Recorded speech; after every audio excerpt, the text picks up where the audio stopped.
Many of us remember Babe, the hero piglet who saves the day in the heartwarming 1995 Australian film of the same name. Through this movie alone, the loving personality and social nature of pigs has been imprinted in countless people's hearts. Pigs are among the most intelligent animals on the earth. In fact, according to scientific studies, their intelligence level surpasses that of a 3-year-old child. They are also very sensitive and caring beings, as shown by the fact that mother pigs sing to their piglets while they are nursing. Today we will travel to Jamestown, Tennessee, USA, to visit the Pig Preserve, a nonprofit sanctuary for abandoned, neglected, abused, and homeless pigs, run by Richard and Laura Hoyle. Currently, the facility houses approximately 60 residents. Mr. and Mrs. Hoyle cordially showed us around the sanctuary and introduced us to some of its beautiful pigs. In the following conversation, Mr. Hoyle first describes the Pig Preserve's humble beginnings. My wife had always liked pigs. We had this pig, her name was Patty Murphy, for about a year or so, and we felt she should have a companion pig, so we took in a little rescued male. At that time, we were living in Northern Virginia. We had an acre and a half. And somehow, and to this day, I'm not sure exactly how, the phone started ringing, and I understand you rescue pigs. We have a pig we need you to take. And in about a year and a half, we were up to 22 pigs. We started learning about how to run a sanctuary. We actually did an internship with a sanctuary in West Virginia. And we started looking for another piece of land, and we moved from our acre and a half to 17 acres. And 17 acres did us well, as long as we were just doing the potbellies. And then once again, as we expanded into the farm pigs, we just realized we needed more land. The preserve's wonderful property features 40 hectares of rural countryside filled with trees, ponds, and hills, where the pig residents run, play, and rest. One of the things that we wanted to do was to allow the pigs, both the potbellies and the farm pigs, to have as much land and to allow them to go back to as natural a lifestyle as we could provide for them. These are animals that we felt had genetic roadmaps that were measured in acres. In their natural state, these animals roam all day long, foraging and taking advantage of nature. And we thought that we could keep the animals healthier and happier if we allowed them a large tract of land to roam on and to try to provide for themselves and just supplement their food and basically allow them to go back to nature. In the wild, a pig's diet consists mainly of leaves, grass, roots, fruit, and flowers. Their keen sense of smell allows them to find many sources of suitable food. We make them graze and root and forage in the woods, and then we supplement them to the extent we need to keep them at a good weight. So obviously we have to give them more food in the winter, less food in the summertime. In the fall, I could just about quit feeding them altogether because of the blackberries and acorns and pumpkins and everything else that we grow for them. In the wintertime, they're almost completely reliant on our feed.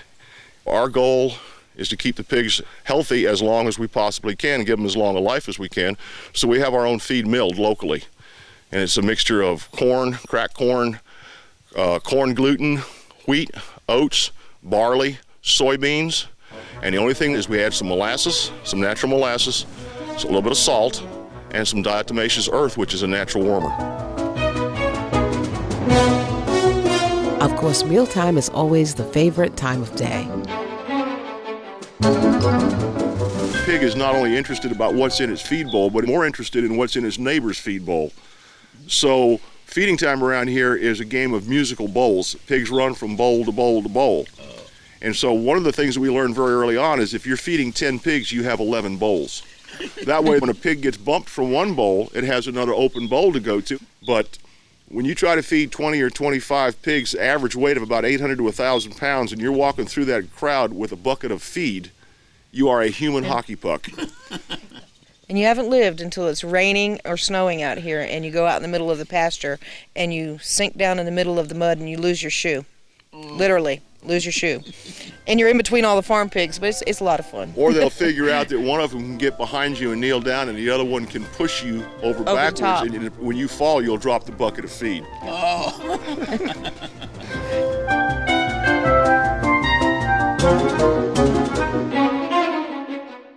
After these important messages, we'll learn more about the Pig Preserve's internship program for young people. Please stay tuned to Supreme Master Television.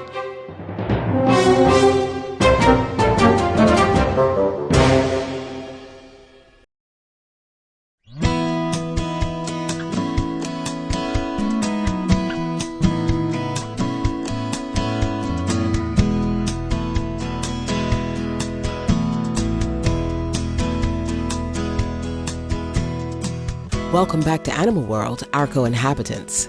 Today's show features the Pig Preserve, a nonprofit animal shelter run by Richard and Laura Hoyle, who compassionately take in abandoned, abused, and neglected pigs at their 40-hectare rural sanctuary in Tennessee, USA.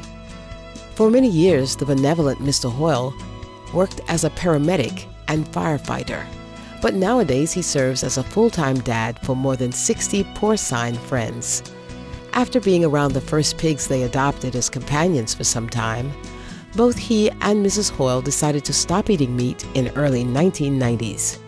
About a couple years after we had Patty Murphy, the little pot-bellied pig, and she had free access to the house. She could come and go from the yard to the house. And I was at the counter one night. I was carving a ham for supper, and she was just wiggling around my feet. And suddenly the thought just kind of hit me. There's not a whole lot of difference between the animal I love very dearly that's running around my feet and the animal that I'm carving on the plate right now. You can't say I'm not going to eat pigs, but I'm going to eat cow, or I'm going to eat chicken, or I'm going to eat whatever. For us, it had to be kind of an all or nothing.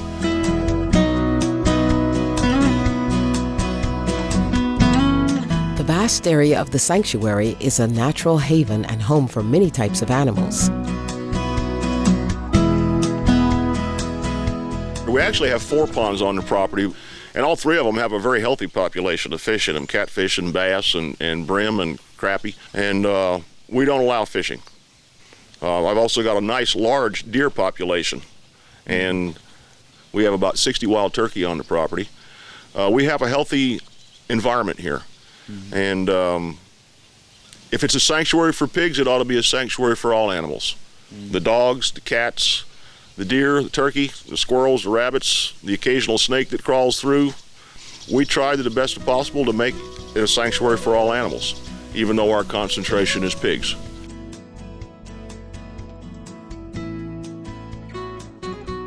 The Pig Preserve has an ongoing internship program through which students can experience animal care firsthand. We've had them stay as long as 3-4 months. Some of them come Christmas vacations and summer vacations to work here. And it's people like Alex, who, although she's only 12, if she gets into it now, chances are when she grows up and goes to college or whatever, she will get into some field of animal rescue, animal work, or something like that. So we think it's an investment. As the current sanctuary directors age, we need to try to comb the field and look for replacements, because this is not a job that's suited for everybody, because it's a 365-day a year, no matter what the weather, kind of job. And unfortunately, it's mostly blue-collar, mundane, heavy-lifting farm work. So we really encourage students like Alex to come out here and work with us. And she's only been coming out here for a short period of time, but within another couple of months, she'll be driving the tractors, and she'll be able to run this place as well as I could. Well, I just like to help out because I know that I like the pigs.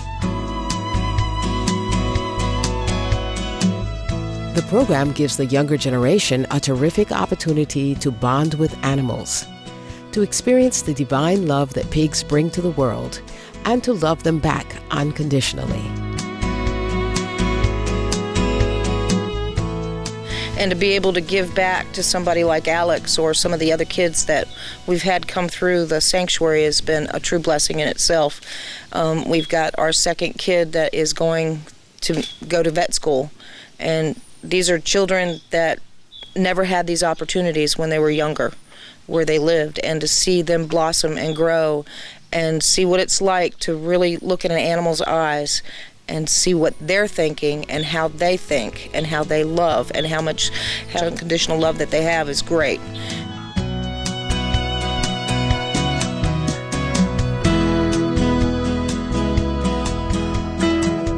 Kind viewers, please join us again tomorrow for part 2 of the Pig Preserve, Building Peaceful Paradise for Pigs.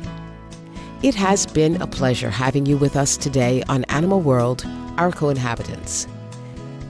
Next up is enlightening entertainment after noteworthy news. May your life be graced with ever more beauty and harmony.